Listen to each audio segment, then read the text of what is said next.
একটা কথা জীবনে সর্বদা মনে রেখো বন্ধু, মানুষকে কষ্ট দিয়ে, মানুষকে আঘাত করে, মানুষকে কাঁদিয়ে, মানুষকে শোষণ করে, মানুষকে নিপীড়ন করে তুমি যতই ভগবানের পূজা অর্চনা করো, যতই যাগযজ্ঞ করো, যতই ভগবানের পায়ে নিজেকে সমর্পণ করে দাও,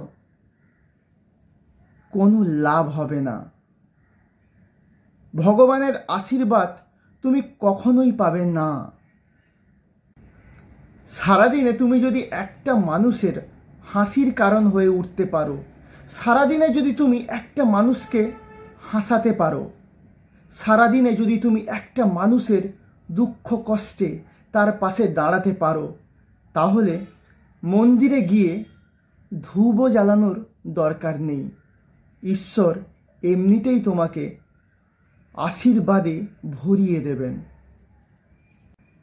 একদিকে মানুষকে দুঃখ দিচ্ছি, কষ্ট দিচ্ছি, শোষণ করছি, মানুষকে ঠকাচ্ছি, অন্যদিকে ঈশ্বরকে শ্রদ্ধা করছি, তার পুজো অর্চনা করছি, আড়ম্বর সহকারে তার প্রতি শ্রদ্ধা দেখাচ্ছি, তাতে কোনো লাভ নেই। তাই এই ধরনের ঈশ্বরের প্রতি শ্রদ্ধা ভক্তি এবং পূজা পাঠের আড়ম্বর ছেড়ে দাও বন্ধু। আসল পূজা, আসল ধর্ম, আসল মনুষ্যত্ব হলো মানুষের দুঃখকে ভাগ করে নেওয়া, মানুষের কষ্টকে ভাগ করে নেওয়া, মানুষের পাশে দাঁড়ানো, মানুষের সমব্যথী হওয়া। মানুষের মনে কষ্ট দেওয়া নয়, মানুষকে অত্যাচার করা নয়, মানুষকে কাঁদানো নয়, মানুষের অসহায়তার সুযোগ নেওয়া নয়।